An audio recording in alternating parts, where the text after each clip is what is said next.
If all you have for me is generic stuff that you tell every single person that asks this question, I don't want that. You can leave. I want honest answers about, like, should I be paying for advertising? Should I be trying to contact the super popular streamers to discuss things with them? Should I be trying to do co-streams with people who are more popular than me? I need stuff that actually helps. Just run away with the time.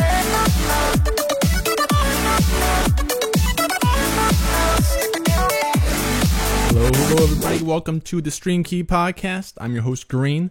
I'm here today with the one and only Malicious Mel. What's up, everybody? Mel, thank you so much for coming on, dude. How you doing today? I'm doing well. Thanks for having me, man. Awesome. I've been waiting to have Mel in here for a while, so thank you for coming on, dude. And again, guys, we're going to be getting into kind of how to help you grow your stream every week. This is what we focus on our podcast. And this week, it's how not to do that, actually. It's how to not grow your stream. It's a topic that... avoid the bad stuff. Yes, exactly. This is a topic that Mel came to me with and really want to talk about. So I'm excited to get into it and talk to him about it. So just so everyone knows, we will do a Q&A section at the end of the episode. And this week, we're actually going to give out codes for the PC giveaway for anyone who asks a question, in addition to shouting you out on things like iTunes and Twitch and YouTube in the links below. So there's a lot of incentive to ask questions later on in the show. So if you think of something, hold on to it because you're going to want to ask that later. But anyway, let's get started. So Mel, can you tell everybody a little bit about who you are as a streamer and what your channel's like, that sort of thing? How long you've been on Twitch? Oh my, man, that's a long story. A lot of questions. We're gonna go back to day one. No, so I go by Malicious Mel on my stream, and I've been doing the Twitch streaming solidly for, I'd say, about a year. But really, I've been in the content creation, not business, but the I don't know what word you use, the attempt to do it since college. So I graduated back in 2014, and that's where kind of all this stuff started for me. Nice. I was a junior, senior in college I was watching a lot of guys both on YouTube and Twitch, which Twitch was big back then, but it wasn't the size it is currently. Right. And I was like, I was watching them. I'm like, I'm a charismatic, fun kind of guy. I could do that. And I feel like that's how it always starts. Like, if he does it, I can do it. Exactly. And so I attempted to try, and I quickly found out that, there's a little bit more that goes into this besides a smile and a goofy voice. So I spent a lot of time actually failing at creating content more than I did succeeding. Of course. I started with a YouTube channel, had kind of my own art style that I picked up from stuff I found online, and I tried to do videos, but I had like the bare necessities. I had a really crappy mic, a really crappy camera, and a PC that couldn't handle any of it. Right. And so it was a lot of hit or miss there. There's actually, if you go to my YouTube channel, you could see some of the monstrosities that I made back then. And eventually that evolved into my own podcast that I did a while back called the Gamebox Podcast, which, hopefully I can bring that back sometime. But it again, did not have a following to it, so it kind of fell off. And that led to a website that I actually founded, created, and started running with a group of friends from all over the East Coast. And we ran that solidly for 2 years, called Versus Gaming. And eventually it ran into the same issue where we just couldn't get the attention. We couldn't get people excited about it enough to keep it going. And so then that's when I kind of put my attention more on just personal streaming and building my own channel, which I had never really messed with. And so that's what I've been doing for pretty much the last year.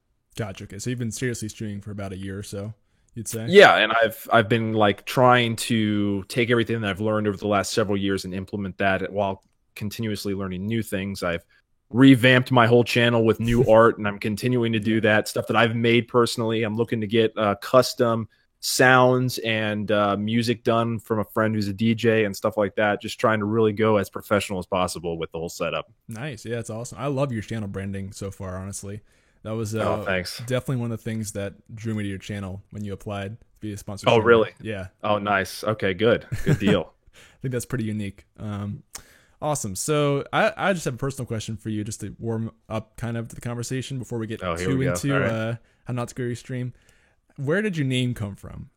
Malicious Mel. I guess both parts. If there's that's it's a good story. It's a two-part story, and neither of them are very interesting, but they're funny in a sense.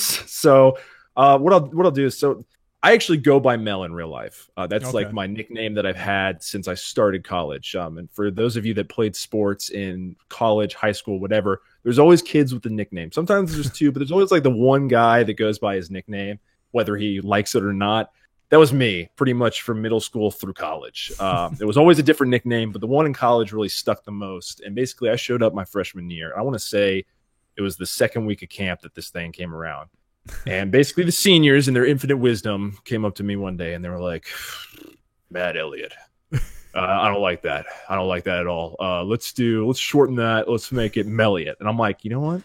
You guys are some smart ass guys, man. That's a heck of a name. So Melliot was what my name became from there. And then, you know, of course, because football players are super smart, in all aspects, it became Smelliot for a little bit. It's like, oh, that's funny. Let's put an S on the beginning because it's smell. And so there was that. And then the following year, the new group of seniors, one of them came up to me one day, and this is exactly what he said to me. He goes, you know, I don't know if I like Melliot. It's a little bit too much to say. I'm going to shorten it to Mel, and that's what we're going to call you. So I was like, at this point, I don't even care, man. And so it became Mel, and that's what everybody knew me by. It was the coaches would call me Mel. My friends would call me Mel. Anybody that met me, class, teachers, everything became Mel. I even have coworkers that found out my nickname right now that now call me Mel on occasion. So it's just something that stuck around for pretty much a while. Now, the malicious part is equally as dumb. And that came from, I want to say it was my sophomore year going into my junior year, and a lot of again football related. There was a fraternity that was predominantly, the members were predominantly football players, so we called it the quote unquote football fraternity. But it was not. It was an actual fraternity, not owned by football. It was, you know, their own thing. It just happened that everybody was football players. Hostile takeover. I think that's a good word for it. Anyway. So one of my buddies was a member, and I was hanging out with him one night. And keep in mind, we've been drinking for the better part of that evening. Like, and I'm talking before the sun started setting, all the way to when the sun was no longer in sight. And we were sitting in his room, and I can't remember if we had decided that we were too tired to go out because of the amount of drinking we had done, or we were getting to the point where we were like, maybe we'll go out. I don't remember where we were in mindset, but we were sitting in his room, and we just, the topic of my name, my nickname Mel, came up, and we started throwing adjectives at it, just like, what sticks in front of Mel? What could we just, let's see what, and it was a lot of different stuff, you know, a bunch of drunken idiots throwing stuff around. I mean, it was ridiculous. And then finally somebody said malicious, and they were like, well, my one friend was like, wait a minute. You know, he's not really a mean guy. He's like kind of a goofy, happy-go-lucky guy. I mean, malice wouldn't work. What about malicious? And I was like, and I just remember, like, we all just started saying it in a very, like, proper, almost English language. We're like, oh, malicious, indubitably. And it just was a thing that we did for probably a good 15 minutes. And then after that, it stuck. I think that night I was like, that'd be a great gamer tag. Let me change it real quick. And so I spent actual money on Xbox, because unfortunately Xbox charges you to get the little coins to change your gamer tag. So I was like, I'm going to spend real world money right now to change my name to that, and it's stuck ever since. So that's what I've gone with. Yeah. That's pretty much that is the epic tale of Malicious Mel. That was much more interesting than I expected, I gotta say.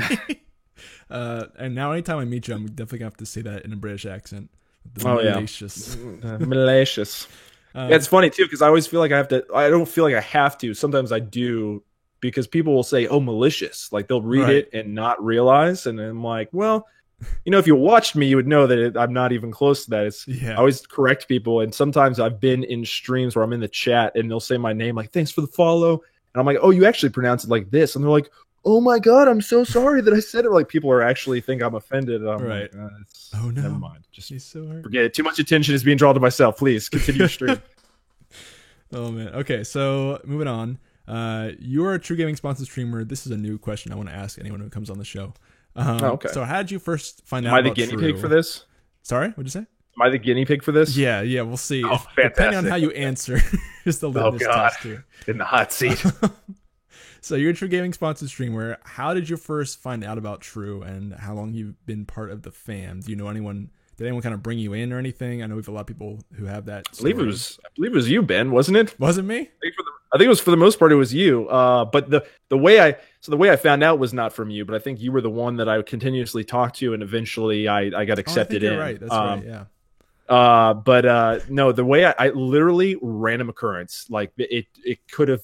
I hate to say it, it's not like a mean thing. It could have been any group. I just was scrolling through Facebook, and it was during a time where I was early with my channel. I was like trying to figure out what the next step was.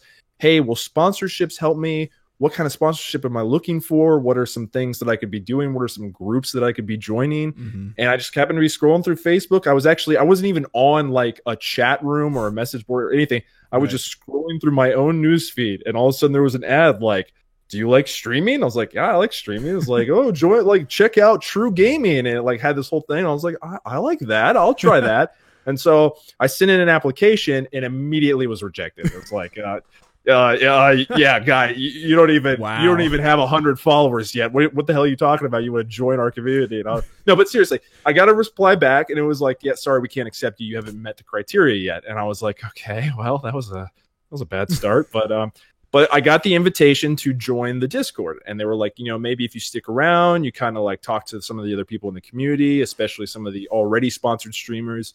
You might get an idea of what you want to do to improve, right? And you can try again next rotation. I'm like, it makes sense. I'll try that. So that's what I did. I joined the community, kind of got familiar with, a few different people. I can't say that.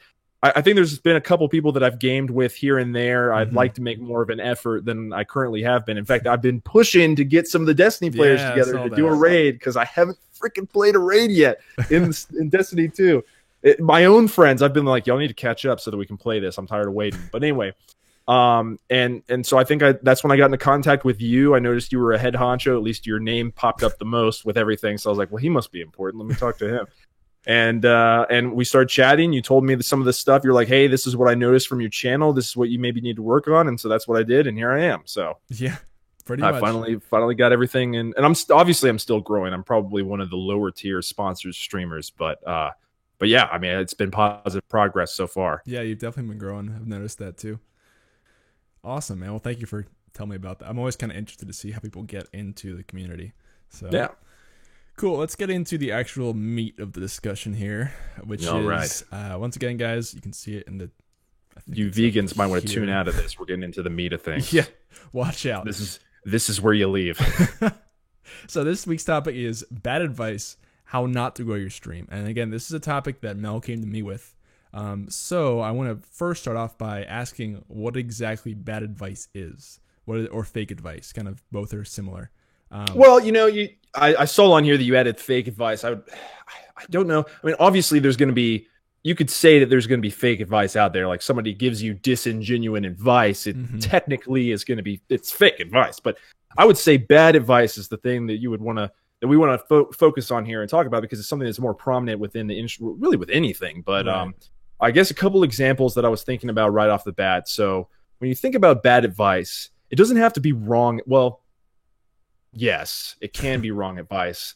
It doesn't have to be, though. An example of wrong advice would be bad advice that is wrong advice. So I don't know how many people here, and I don't have the chat up. Maybe Ben, people are talking in the chat, but how many people are 90s gamers? You grew up in the 90s, or you grew up in the 80s and into the 90s, and so you're familiar with the 90s gaming culture. Probably that was something that I grew up with. Yeah. Hopefully, probably a lot of people. But if you are, everybody here knows and swears behind the blowing on your game cartridge, and your console to get it to work. You know, playing a game, it freezes.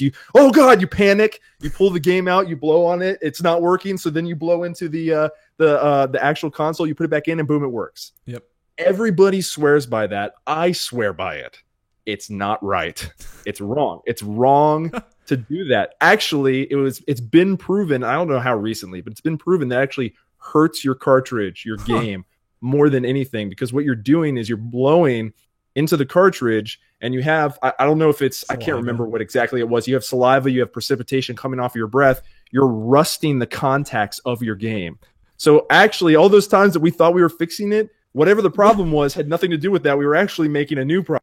And if we had continued to do it, we would have rusted the contacts on it. So that's something that everybody swears upon, and it's actually wrong. Bad advice. Another thing, an example of advice that's not wrong, but it's bad. I want to lose weight, right? So I go, hey, what can I do to lose weight? What are the things that I could do? Oh, well, you just gotta go to the gym, do some cardio, and eat better. Mm-hmm. That's technically right. Does that answer my question really? No. Like, it's one thing to say do these things, and it's another thing to say, well, how do I do these things? Right. Yep. What a good answer would be is like, well, you need to go to the gym, but when you go to the gym, you want to make sure that you know what you're doing at the gym. You want to like maybe research some different regimens to do, different exercises. What areas are you trying to focus on? Mm-hmm. What's your overall goal? This is what you should be doing. Cardio. What kind of cardio should I be doing? Do I just like jog in place for 20 minutes, or do I go on the treadmill? What's the best thing to target whatever area I'm working on? Sure. And then what foods do I eat? Obviously, you want to cut out, hopefully it's a given to most people, you cut out fast foods, but then when you're at the grocery store, well, what do I buy that would help me? So, there's levels to answering questions. And when people just give you the generic like answer, like, oh, just do cardio. Well, that doesn't friggin' help me. Yeah. I already knew that going into this. What specifically? That's an example. That's another example of bad advice that is technically correct, but doesn't really help you. Right. Just generalities. At least in my view, in my own opinion. That's something I see a lot in streaming. General advice that's blanket, but isn't actually actionable, kind of. Right. Exactly. I definitely get that. So it's a good definition of kind of the advice we're talking about. So going off that, I'm curious why you want to talk about this topic so badly, because I feel like there's a backstory to it. There is a backstory, and okay. This is what I originally came to you with. So, and this might actually answer multiple of your questions here, but okay. So something that I've been trying to do more, and this deals more with what my idea of Twitch streaming is, of streaming in general is. I look at everything as very competitive. I mean, I was an athlete, so that's just how I look at things. And in the working world, in the real world, you have to be competitive for jobs and positions and stuff like that. Twitch, in my mind, streaming in my mind is no different. So, I've been constantly looking at what are things that I can do to give me the edge above not just other people, but to like better myself so that I can continue to climb up the ladder. Mm-hmm. And so, what I've started to do recently is kind of reach out to different communities, different pages, different forums, and say, hey, what can I be doing to better the channel? I've done this, and this. For the last year, I've supported small streamers. I've showed up to other people's streams and jumped in their comments. I've hosted people. I've joined groups. I've gotten sponsorships. I've done all of that stuff that was initially told to me. What's the next step? What can I do to move past that and really get up there into like the higher streamer numbers, like the higher numbers, so that I'm on the map? Because regardless of why you started streaming, or regardless of why you're streaming now, everybody started streaming because they saw a guy and they're like, I can do that. Yep. Exactly. Maybe along the line you weren't able to do it, and so you're like, well, I'm just going to stream for fun, and then that's what you tell everybody. Oh, I just stream for fun. But that's not why you started. Let's be real. That's not why you started. And so I'm somebody who I really enjoy the community I have. I really enjoy the people that show up to my channel. But ultimately, I would like to take this somewhere that's maybe career level. Yeah. And so I started reaching out to people, and I got. Well, first of all, the responses I got back is exactly what I was just talking about. Bad advice. People like, you just got to be yourself, man. You just got to be yourself and support the small streamers and host people. And when you show up, I apologize if these voices offend anybody, but you just got to show up, and you just got to, hoorah. And it's like, you just got to put the time in. I'm like, I've been doing that. That's what I said that in my post. I did that. And so basically what happened, it got to, there was one particular moment where I was on I'll leave it nameless, but I was on a Facebook group, otherwise good group. And I asked the question, and people gave me the generic answer, and I was tired of hearing the generic answer. So I made a personal mistake because I don't really believe in this kind of stuff. And I dropped down to people's level on social media, which I recommend you never do. I try to stay out of general arguments on social media because it just makes you look bad regardless if you're right or wrong. Exactly. And so what I did, I was like, I have been doing this. I specifically said in my post that I've been doing this stuff. I'm trying to wade through the BS here and find out what I could be doing to take that next step. If all you have for me is generic stuff that you tell every single person that asks this question, I don't want that. You can leave. I want honest answers about, like, Should I be paying for advertising? Should I be trying to contact the super popular streamers to discuss things with them? Should I be trying to do co-streams with people who are more popular than me? I need stuff that actually helps. Yep. And I got freaking reprimanded so bad for that. The response, the backlash was so bad. People were coming in telling me that I didn't care about anything but making money, that I was, they were like, oh, well, you can't do streaming if you're only interested about the numbers, if you don't care about other small streamers. Keep in mind, this is after I said, hey, I've been doing all this support stuff for other people. Right. And people were like, you can't be a selfish streamer. That's what I got the most, is people saying, basically, either saying it directly or insinuating that I was a selfish streamer, that I was only interested with meeting some kind of quota or getting some kind of numbers or reaching some kind of payout. And that's not at all what I was asking about. Yeah. And so, it made me think. I'm like, has anybody else ran into this problem? You're asking genuine questions and people aren't giving you answers, and they attack you when you try to move past the BS. Yep. I can see that. And I was like, that's going to make it very frustrating for any kind of a streamer out there to have to deal with that. Absolutely. Okay. So, but that's basically the situation that affected me. Yeah. And so I was like, you know what? I'm not the most established streamer out there, but hell, I've been doing this for several years now, and I've probably failed more times than most of these people have succeeded. So I can at least tell you what not to do. Yeah, absolutely. I think and offer my comments about that. So yeah, definitely. I think hopefully this podcast is, the point of it is to give advice that's beyond surface level. Yeah. So hopefully we'll get into that, and then there's something I was going to say, but I can't remember it now. Don't you hate that, man? I You're do. just like, I got it should right have written here, down or something. and it's gone. Um, It's absolutely gone. But yeah, I totally agree with that. I didn't really know exactly what you meant by bad advice when you came to me, but now you've explained it. Like, I see that all the time, just surface level stuff, and that's hopefully what we're hoping to get past in this podcast. Like I said, kind of get into real actionable stuff that isn't just, make a schedule, stream 7 days, and be entertaining. Just be yourself, man, and people come to you. That's how it always works with everything. Yeah, exactly. It's just really easy. Don't worry about resumes. Just be yourself, and the jobs come to you, man. That's how it is. Okay, so we kind of went into this question a little bit already, but what's some bad advice, some examples that you've seen given to streamers? Maybe you saw it in that conversation with other people, or you just see it a lot, like something common that people always say that is just not good advice. Do you have any ideas like that? Well, I'll tell you. I mean, to answer this and to answer the number one worst advice I've ever heard, and I've already said it a couple times, literally, and I might offend some people saying this. Yeah. The worst advice I've ever heard given to me, someone else, anybody, is literally be yourself. Yeah. That's the worst advice. Now, I don't mean it's bad to be yourself. I'm not saying, be somebody else. I mean, you do have character streamers out there, and that's fine, but I mean, they're acting a part. That's, that's established within the norm. There are actors out there that play not themselves, but, fake people bring fake viewership, Yeah. And so you don't want to be completely, but at the same time, just be that doesn't help anything. Like, just be yourself. Well, what do you mean by that? If you have a streamer who is, they're very new to streaming, maybe this is their first crack at social speaking. Maybe they're a very introverted person, and they woke up one day and they said, you know what? I need to fix this. I want to be more extroverted. I want to get out there. I want to meet people. I'm going to start streaming, but I'm kind of a little bit awkward. Mm-hmm. What can I do? Well, if you just tell them be yourself, you're going to get a super socially awkward person on a stream with a camera that's probably, they're in a hoodie, like not looking at anybody, like, oh, hey, like hiding behind the mic, like, hey guys, welcome to my stream. And that's how we start, right? Be playing some Overwatch, right? And yeah, that's how a lot of people start. And if they just stay like that, like, oh, just be yourself when people come to you, you're not going to make any progress. Exactly. You don't, most people naturally, as themselves, when they're playing games, are not talking every 3 seconds and just like, oh, look at this, I should go over here.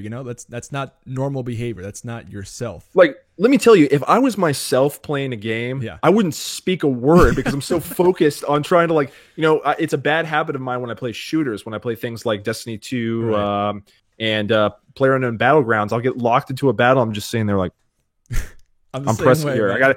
I can add sound effects. I got a controller right here. Just and people are like asking me questions like, oh, how did you get started with your streaming and stuff? And I'm like, no, I can't hear you right now. I'm in the middle of this fight. Busy. It's just bad. Like my view sinks down. I'm like down here. And I'm like, just hide behind the microphone. I gotta kill this guy. And so it's just like I forget that so it's something that I've been working on personally is I gotta talk more. So like when I'm walking around, I'm like, oh, where's this guy at? Where's this guy at? I try to sit up taller and you know, you gotta be engaging. You gotta be engaging. So and it's, like you said, it's not a natural thing that people do. Public speaking isn't a natural thing. It's something that you learn. It's something that I learned to do through my English major in college. It's something that you can actually get a degree in and learn to do. Yep. So when you just tell somebody, oh, just be yourself, you'll be fine, that doesn't help them. It doesn't give them a direction. It tells them that what they're doing right now is fine, and they're just not going to be making any progress at all. No, yeah, I totally agree. I mean, so that is like, go ahead. I'm sorry. Oh, no, I mean, I was just going to say, you can still be yourself, but be entertaining. You know, there's that the practice that you still have your own personality, but it's just improving that from an entertainment perspective. Exactly. So, yeah. That I think. But yeah, definitely the worst advice that I ever see. No, I think I agree with that. It's constant. Everybody says it. Oh, just be yourself. Just be yourself everywhere. And I'm like, that's not how you got to where you are. It's like, you know, I'll see people say it like, oh, just be yourself and you'll get there. People will come to you. And I'm like, you didn't do that though. I know this because I've been following you. You did not do that. You did other things to get where you are. I mean, maybe part of it was being yourself a little bit, but you definitely did some other things. Yeah, that might want to be listed. Right. I would actually say that might be one of the biggest things that holds back people that have applied to True to be sponsored. And this kind of touches on identity a little bit that we talked about with PIMS. But a lot of people just, you know, on paper, everything's great. Like the channel looks great, sounds great, the video's great, everything looks great. But then the person themselves, they're just not entertaining. They're just themselves just staring at a screen. So, right. And you know, not everybody can do like this is the thing. Everybody looks at this is probably the biggest problem with streaming right now is everybody looks at the medium and goes, I can do that. All Easy. it is playing video games. And it doesn't help that companies have made it seem like that even more. Like, you know, Microsoft's like, oh, we've got Twitch and Mixer on our Xbox, so it's even easier to stream.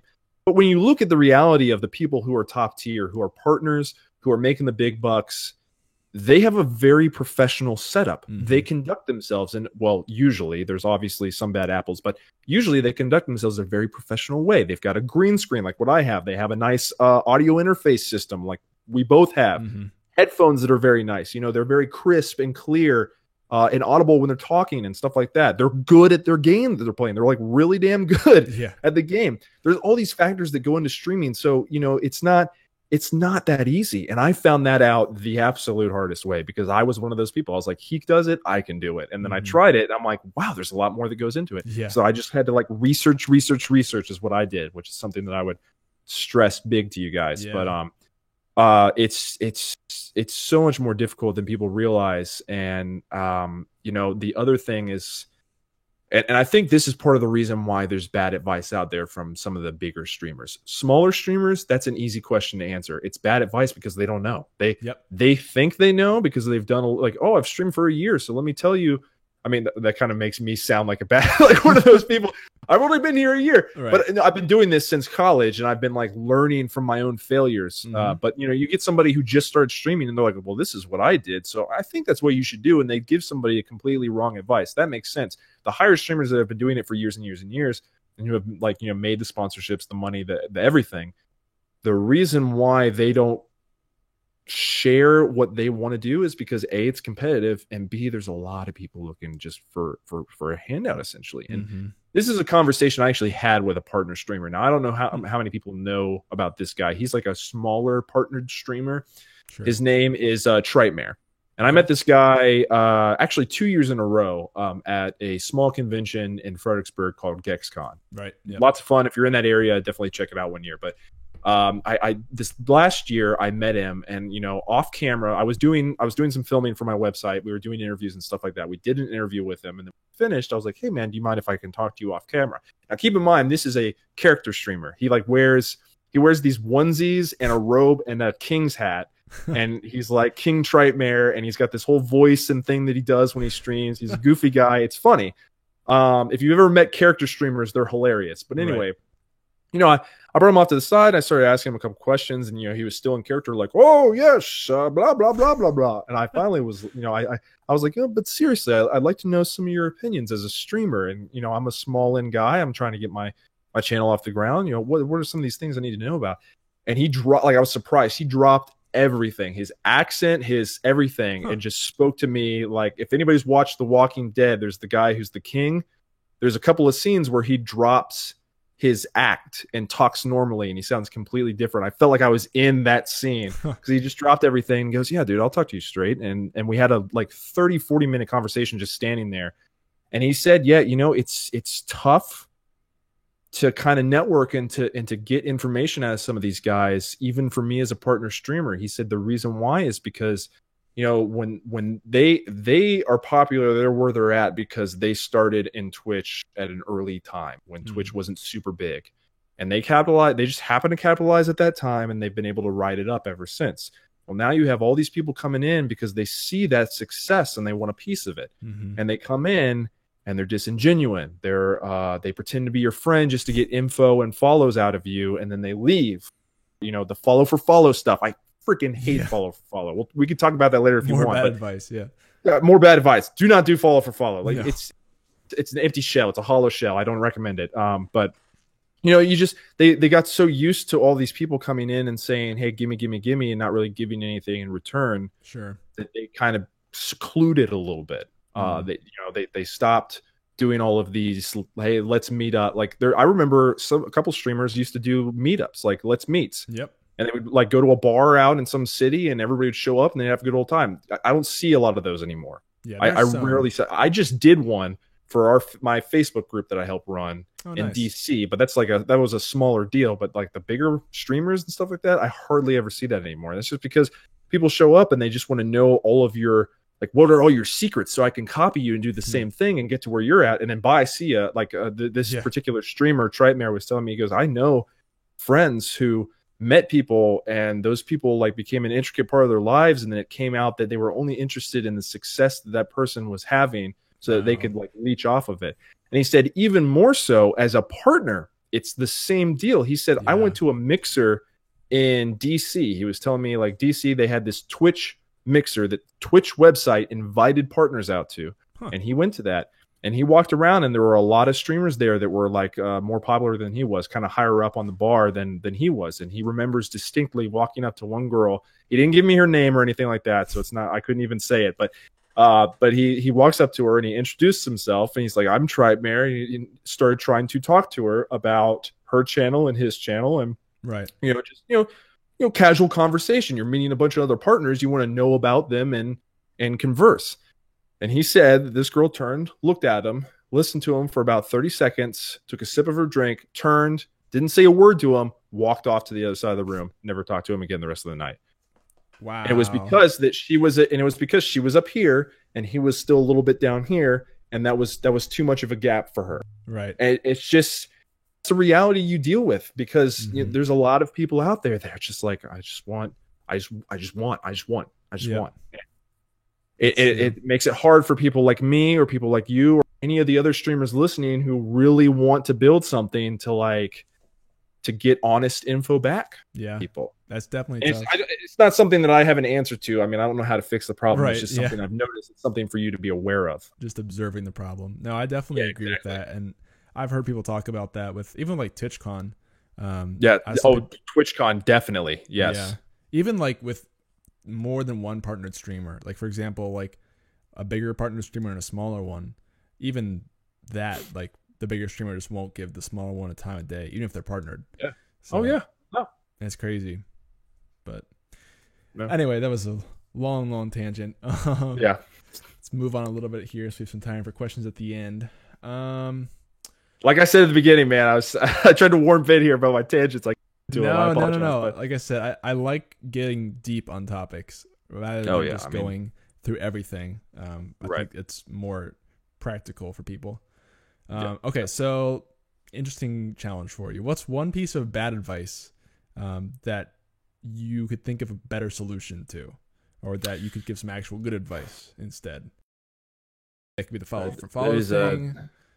Yeah, that is a good question, and I will say this. Let's go into follow for follow because I'm heated on that one. Yeah. I see a lot of that. That is probably the most prominent way of advertising, I would say. Mhm. People's streams, there's a lot of groups that do follow for follow. Now, some of them will limit it to like, hey, we don't want you posting a lot of follow for follow stuff unless it's Friday. Like there's one group I'm in, they do a follow for follow Friday, and literally you just post your channel and people comment and post their channel and you just follow back and forth.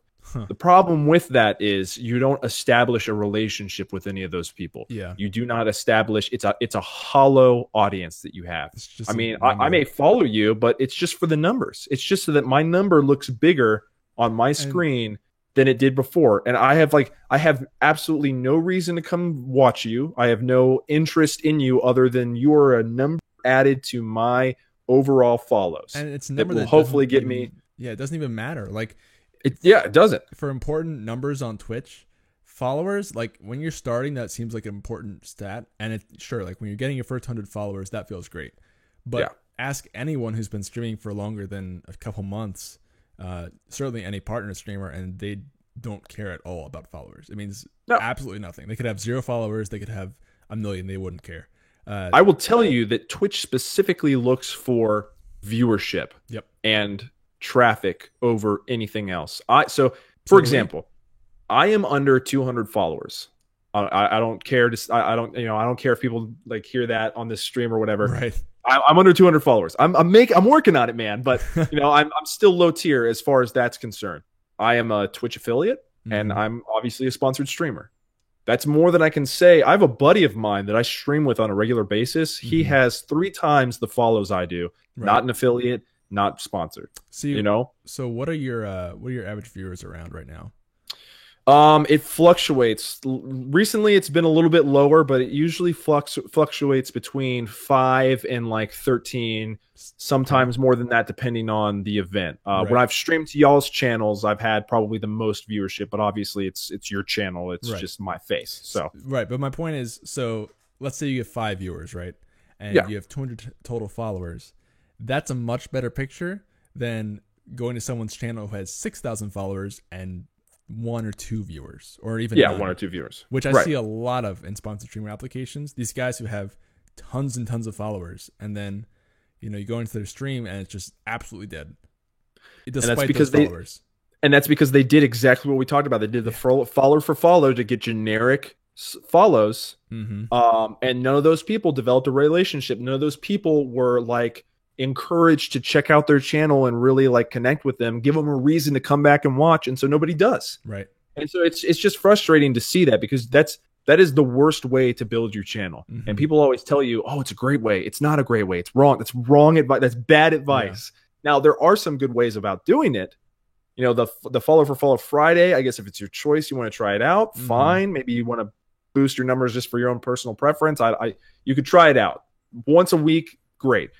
There is a group that I'm in addition to True Gaming, and I'll leave their name out of this podcast just so I don't piss anybody off. But it's a very good community. It's a family, not like family in the sense that there are actual family members in it, but they pride themselves on being an online family. Right. You join the group, and there's certain rules that you have to follow, and everybody needs to kind of be talking to each other. And one of the rules is that anybody who's in the group, if they follow you, you need to follow them back. And it's less about the follow for follow and more about establishing the relationship, because Sure. after you follow the channel, you have everybody commenting in the comment section, getting together. There's quite a few people that I've streamed with, or at least played games with from that group. And so that I'm not opposed to, because it gives you it gives you a reason to check out their channel. Sure. It's like, yeah, I'm following this person because it's part of the rule, but I'm now also interacting with this person in the group. Yeah. And so I'm given a reason to check out their stuff. And anybody who's not, we've had several people join that group who are like, oh yeah, I'm super excited to be here. And then they did nothing. They didn't talk. They didn't show up to anybody's streams. Yep. They just collected all the follows and then they left. And the thing about this community is if you leave because of situations like that, typically your follows are going to leave with you. Yep. Typically they will unfollow your channel because they're not interested in the follow for follow thing. Definitely. And so that is an example of that situation kind of working. But I think as a general note, that's something you want to avoid, because you're not building a real community. You're building just a hollow shell. Sure. And that doesn't help you in the long run if you're serious about getting an affiliate status or a partner status. You want to give people a reason to check out your channel, and then once they do, you got to give them a reason to come back to your channel. Yeah, I definitely agree. I think another good way to like, rather than doing follow for follow, something that's similar but better is raid or host. Raid is a fantastic way to host. do it. Host for host is also good. Yeah, instead of follow for follow, you do host for host and stay in that person's channel and just network specifically on one channel rather than following a bunch of people who follow you back. Consistently raid one channel and try to get them to raid you back, and that's a much more effective strategy for growing viewers rather than followers. Right. Yeah. So the raid thing I'm relatively new to, and I haven't done it yet myself, but I think I was streaming for you guys and I was playing PUBG, and we had I think Khaleesi TV came in, raided with some of her viewership, and they just all like swooped in and was like, "Oh, hey, how's it going?" And they're like, "Yo, super good at the game," and I'm like, "Who told you that?" It's like, man, oh god, dude, my relationship with that game, quick tangent. Yeah. I wish they would fix it for PC. I mean, come on, man. It's so broken. And let me tell you how bad it is for me.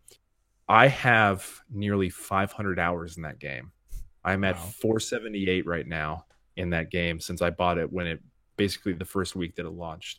Jeez. They say that it takes 1,000 hours to become a master at anything. I am halfway to 1,000 hours and I am still garbage at that game.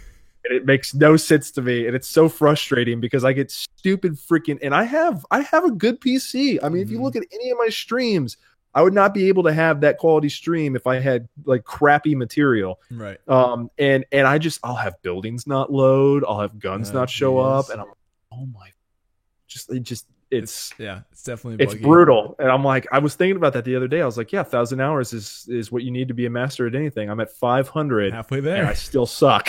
I'm halfway there, and I still suck. I don't think I'm ever going to be a master at this game. And then a dramatic it's spike all or super something. slow. Like, you've got everything else, and then you have PUBG. It's like 1,000 hours to be a master at guitar, 4,000 hours to be maybe kind of good at PUBG. To get one kill in PUBG. To get one kill in PUBG, 1,000 hours. Oh, by the way, never, ever, ever have I gotten anything of serious value in that game from the loot boxes. So they have those things that are worth hundreds of dollars. Right. I've played almost 500 hours of that game and never once got a loot crate that had something that was worth that much money. So just to give you an idea of the RNG in that game, that is what you're working with. All right. So we've actually gotten really long already on this stuff. So even though we didn't get through a ton of questions, I think we had some good advice in terms of, we talked about bad advice pretty well, I would say. Yes. That's a little confusing. I imagine you want to cover some good advice here. Yeah. Well, actually, I kind of want to jump into chat questions, actually. Okay. Yeah, we've been talking about 45 minutes now, so let's go ahead and do that. So chat, if you guys have questions, just at True Gaming in the chat with your question, and I'll see it a lot easier. I don't know that I've seen a ton. Okay, I see one from Treasure Hunter Tom, so we'll go ahead and Treasure Hunter Tom. Tom, how you doing, man? He says, what are your opinions on variety gaming? I'm finding doing anything new results in viewership crash. Interesting. So was that the question? Was that the end of the question? Yes. Or did you have more? Okay, all right. So I am a variety streamer. That's what I would classify myself as. Like I said before, I was born in the 90s. I was a couch co-op guy for the longest time until that kind of just plummeted in the industry. And I've played everything. I've gone from handheld to console to PC. And I played Nintendo, PlayStation, Xbox. I've been I've tried out almost every genre, and there are very few types of games that I have not played. So I just personally have more fun when I do that, because I feel like it shows in the long run that you're a well-rounded gamer. And so when you show up on things like this kind of a podcast or interviews or things down the road that you might do when you're a little bit more successful, it really shows that you know what you're talking about, because you're a man of many talents, or a woman of many talents. Right. And it is very hard. It is very hard to have, because you will have people show up for one game that may not show up for the next game. And so you do have a fluctuation of viewership. And so that's probably one of the things is making my progress as slow as it is, which I think most people would see the progress, say that's actually pretty damn good for what you've been doing. But in my mind, variety streaming is very tough to do in this industry. But when you do it, there's a good payoff later on. Absolutely. And so it's just something that you got to be yourself, man. It's something you have to stick with. And you got to research, because, you can be a variety streamer and still play the most popular games. So like right now on Twitch, some of the more popular shooters anyway, it's like PUBG, Battlefront 2 is still up there, even despite the controversy that's been going on with that game since release. Right. And Destiny 2 is up there, which even though it's up there, it's still hard to get viewers on Destiny 2. Yeah, I've found it's extremely difficult. You basically have to be very good at the game, which I'm working on being very good at the game. I've done pretty well in Crucible, and hopefully I can start streaming some of that and actually do well on camera. Right. But those are some higher end games, but they're different. It's one genre, yes, but they're different titles that explore the genre differently. And so that's an example of variety gaming that can potentially work. But then sometimes you might switch to something else. Like I played Hyperlight Drifter.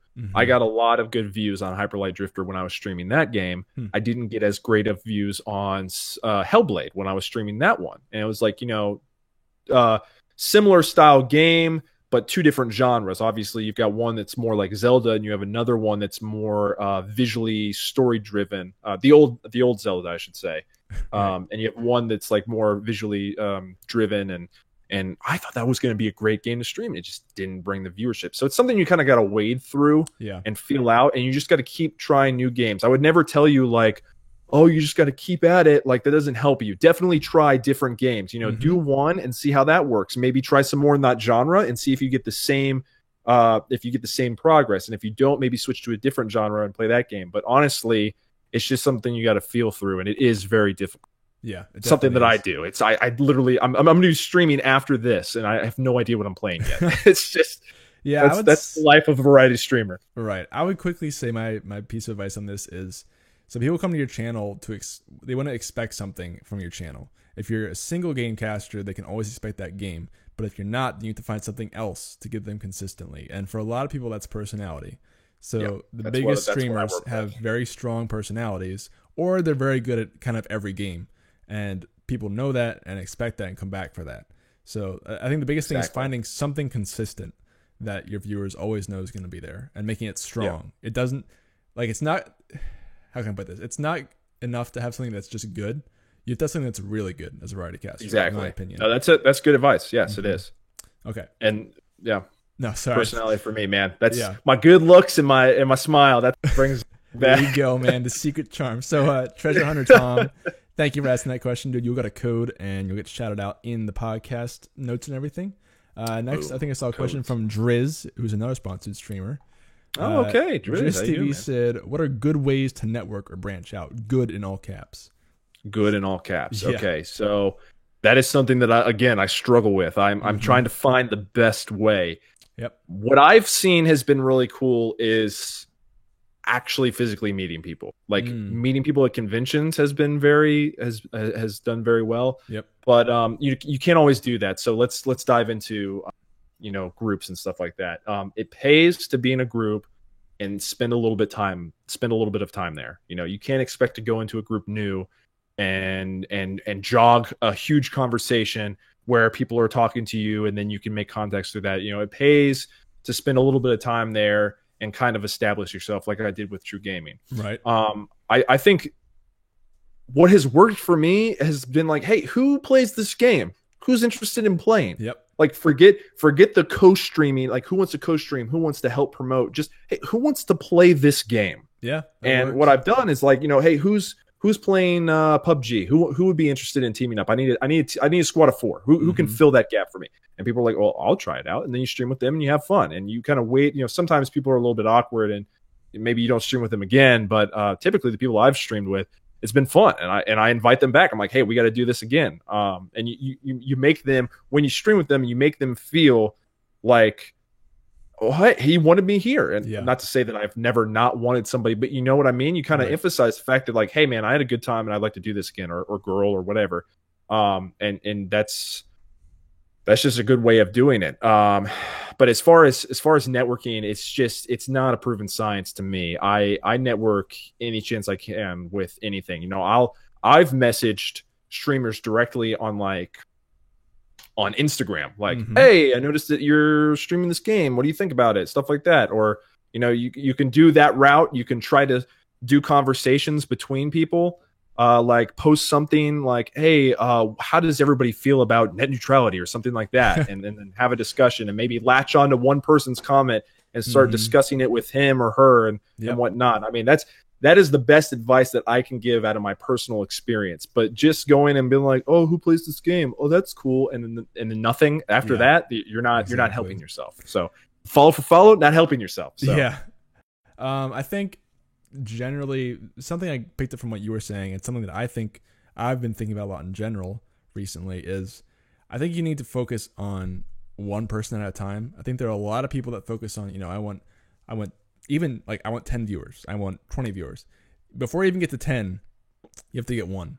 You have to get 3. You have to get 5. So I think if you focus intently on one person at a time, even if you just focus on one person each day, that's one more potential viewer on your channel.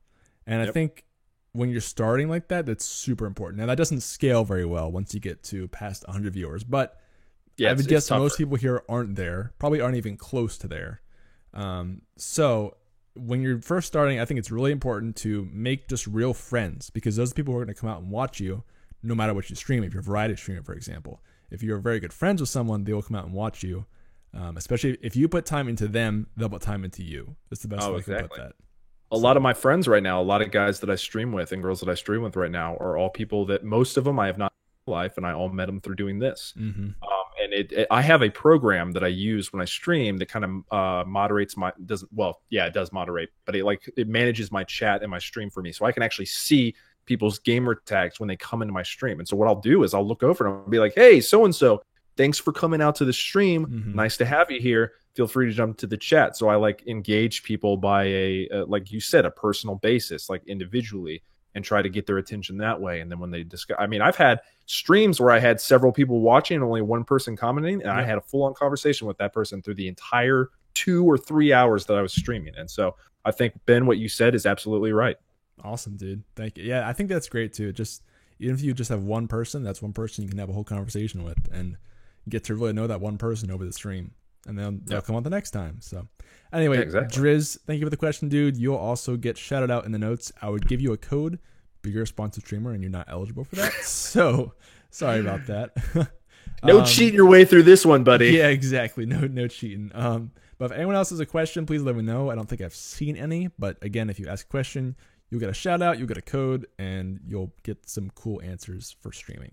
So in the meantime, I'm going to ask Mel a question of my own. I was about to say, do you have any questions? I do have some questions. I already asked about the name, but I'm curious about, I don't know exactly your connection to Slightly Original, who were on the podcast last week. So I'm curious. Oh, good guys. About that.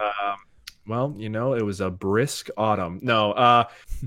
So like I said earlier, I used to do my own website. It was a blog. It was called Versus Gaming Blog, and part of what we were trying to do was branch out to conventions and kind of get some notoriety through doing video content. We had been doing articles. We had done some other things. We had done some live podcasts. We were interested in doing like full on edited videos. I have a buddy of mine I went to college with who's a very talented video editor and photographer as well. So I brought him along. I got him on the team, and I brought him along, and we went. It was last year. We went to the first convention, and it was GexCon, and we lucked out, and it was a relatively new convention that had just rebranded themselves. So it was small. It wasn't like 5 people, but it wasn't like thousands of people. So we went to that, and we just spent a lot of time walking around the floor interviewing not just the people that were running the show, but people that were there just as admittance. And so that's where I originally met some of the Slightly Original guys in the capacity of Operation Supply Drop. So if you tuned in last week, you know that those guys were on talking about Operation Supply Drop, and so I met them basically through that group. We kind of walked up, introduced ourselves to the entire group that was there, and was like, hey, we'd be interested in interviewing some of y'all later on. and that's what we did. And they actually got us on one of their podcasts that year. And so then this last year, we found out that Operation Supply Drop wasn't going to be there in such a large capacity, but the Slightly Original guys, Right. both Scott and PJ, were going to be there. And so we met up with them, and they were kind of dueling between both Operation Supply Drop and their own Slightly Original channel as far Right. as presence there. And so they were doing stuff for both. And so we were like, well, we'd like to do an interview again with you guys and maybe some other things. They're like, why don't you jump on our podcast? And I was like, absolutely. So we jumped on the podcast again. We shot the crap with them, and it ultimately ended up we were on one of their streams. They were doing like a 24-hour stream one of the days, Mhm. and they were like, why don't you come over and game with us? And we're like, heck yeah, we got our footage for the day. We'll come over. And so what we ended up doing is rigging a system together. And Scott could attest to how crazy this was. Well, both of them really, but basically they had a Switch, and I had never played a Switch, and I was like, I want to play that. And they were like, well, we don't have a way to really stream it. And I'm like, well, let's figure it out.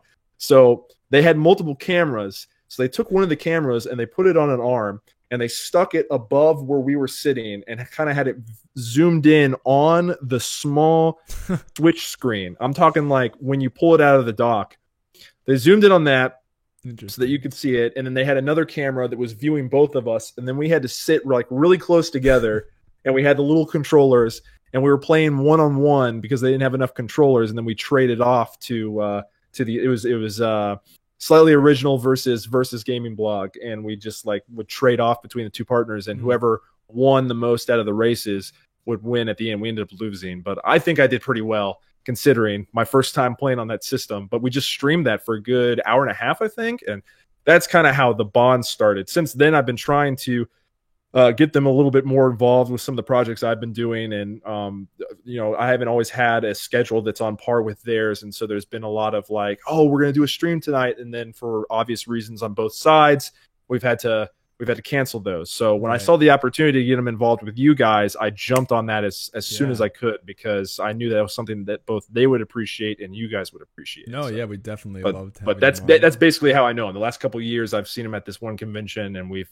had a good time. I feel like Nice. both times. So on. Awesome. they're hilarious guys. Definitely Yeah. check out their stuff if you haven't already. Yeah, definitely go check out the last podcast episode. It actually just went out today, so you guys can go listen to our last episode on YouTube, iTunes, Spreaker, everything else.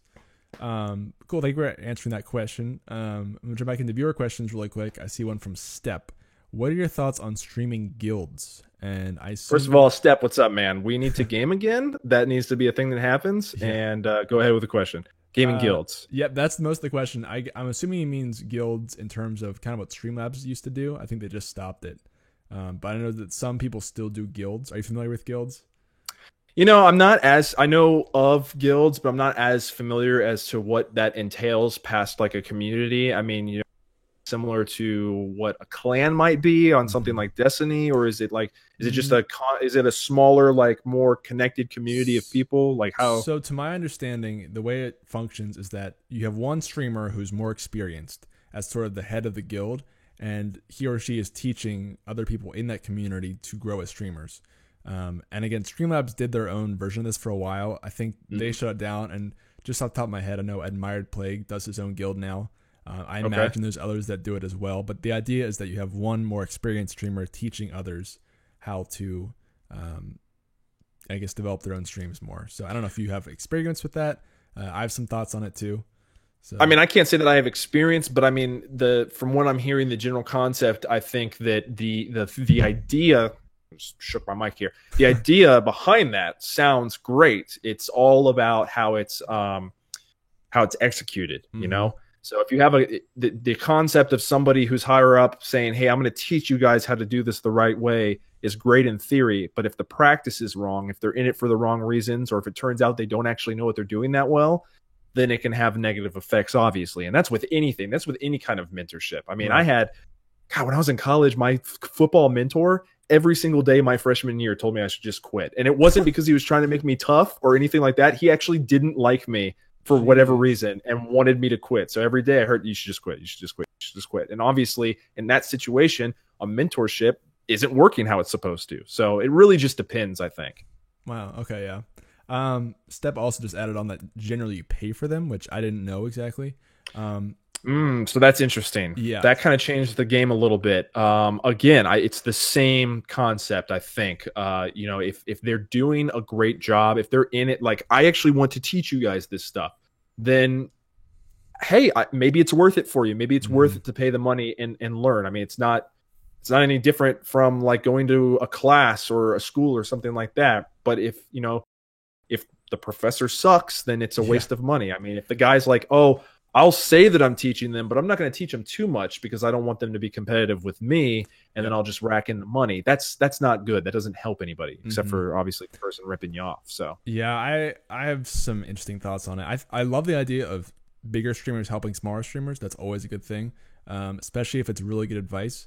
I get the sense that there's a lot of guilds out there that are more, the purpose of it is to kind of add some, like the main streamer is getting more out of it than the smaller streamers. Does that make sense?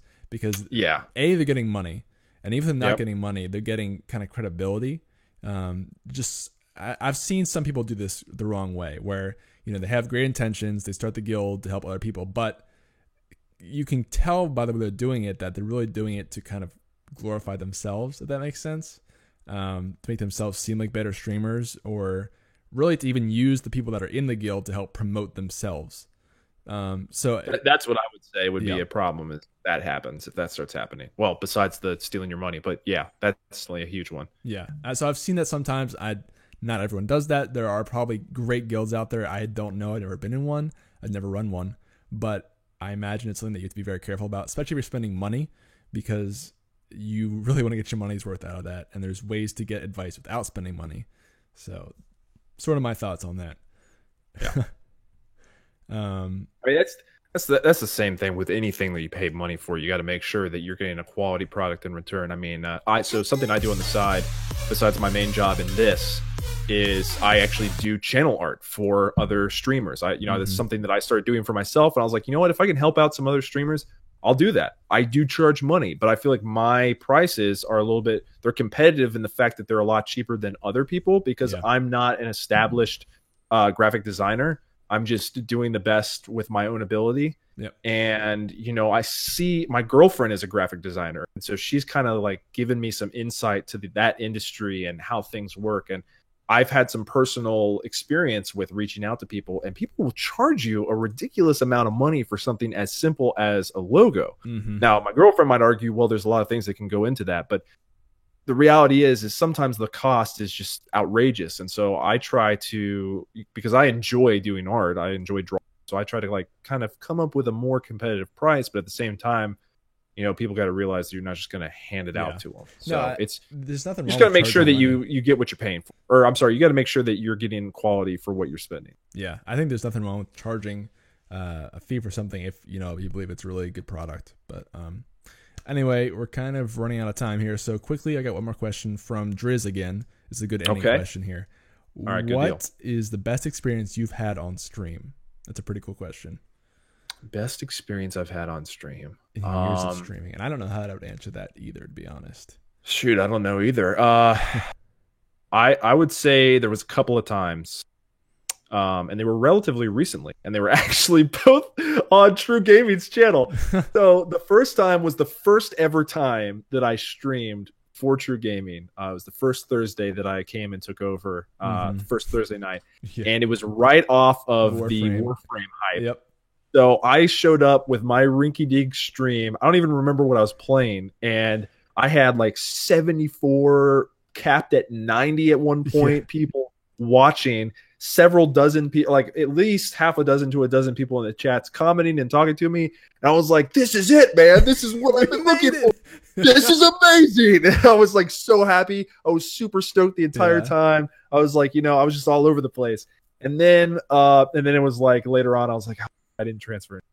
We all experienced that for sure. Yeah, everybody was explaining. They're like, "Oh, that was just the hype from Warframe," and I was like, "Fuck." It was quite sad. So, and then the second time was recently. It was actually what I referenced earlier when Khaleesi TV came in and did like a raid for one of the streams I was doing. I was playing Destiny 2, and there was just nobody was really, or no, you know what? It might've been Battlefront 2. It was one of those two games, and nobody was really there. Oh, I'm sorry.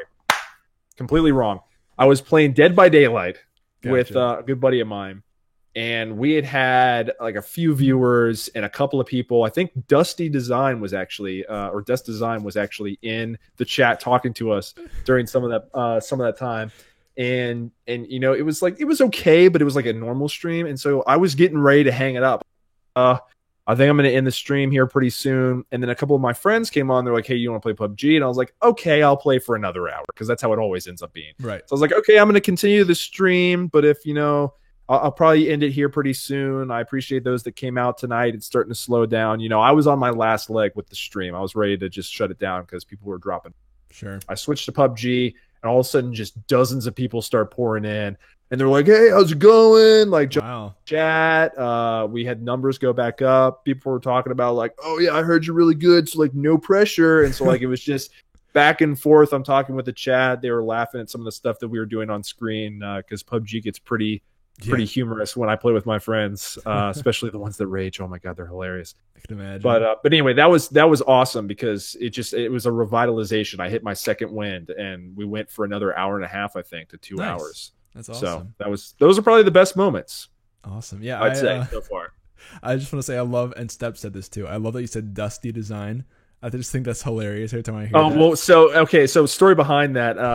I know it's Dust Design, but when he played with me, I think it was the stream before that one that I just mentioned. So it was like the day before or something like that. He played some Dead by Daylight with us, and I think some other stuff. And I just like, at one point I was like, I'm calling you Dusty. That's not a thing that's going to not happen. Like I'm calling you Dusty for sure. Cause I asked him, I was like, is it Dust? Is it Design? Like, what do you want me? He's like, I don't care. I'm like, Dusty, got it. You don't care? It's going to be Dusty. And so he's like, all right, great. And I go, I just want to prepare you, because this is going to be your new name forever. Yeah. Dusty. That's awesome. No, you're not the only one to call him that. I just think it's hilarious. Real quick, I will answer this too, because I don't know if the question is for me or not. But last year, right after we did the first ever True Gaming giveaway, which was a Rachel laptop, PS4, and an Xbox, which was huge. When we pulled that prize, we had a big like Rocket League hour stream where every 20 minutes we pulled one of the prizes, and it was crazy because we had like 80 something viewers in chat, and I had never had anything close to that in chat before, so that blew my mind. But then the reason why it was so great is because I actually had a music artist that I follow pretty heavily come into the stream and start chatting, and I started like fangirling in the middle of the stream. I started losing him. It was so funny because I had like never talked to him before, never done anything, and he just like, hey man, what's up? It's like,